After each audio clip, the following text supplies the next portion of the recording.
A Lost Button from the book Frog and Toad Are Friends, written by Arnold Lobel. Toad and Frog went for a long walk. They walked across a large meadow. They walked in the woods. They walked along the river. At last, they went back home to Toad's house. "Oh, drat!" said Toad.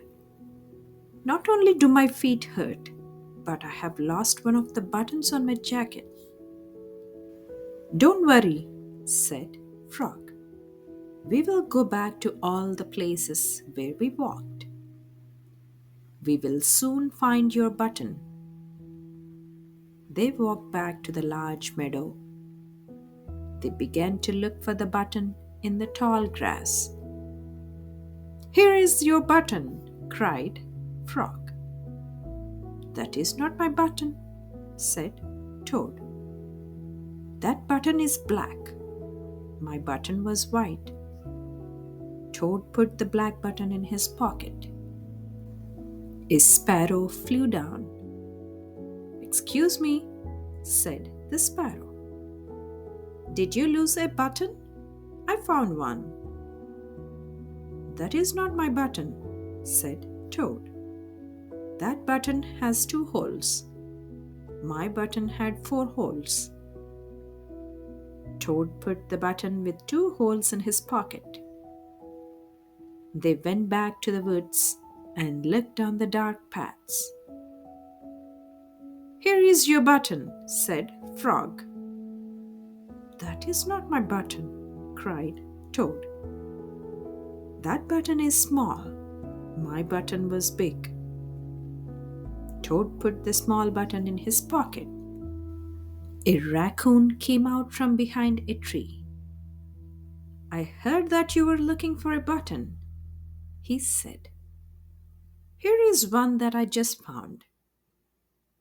"That is not my button," wailed Toad. "That button is square.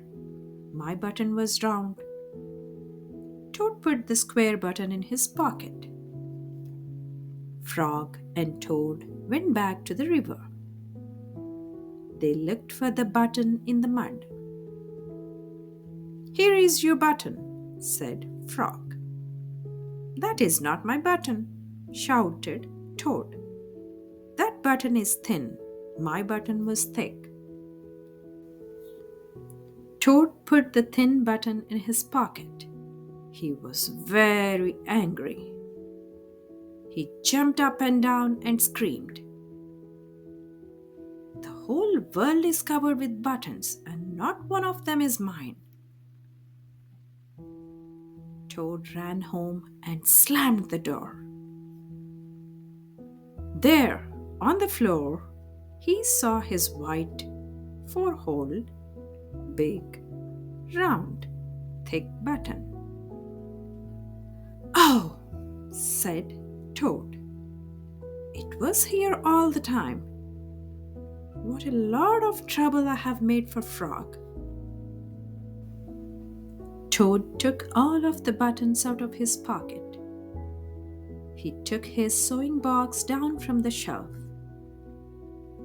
Toad sewed the buttons all over his jacket. The next day, Toad gave his jacket to Frog. Frog thought that it was beautiful. He put it on and jumped for joy. None of the buttons fell off. Toad had sewed them on very well.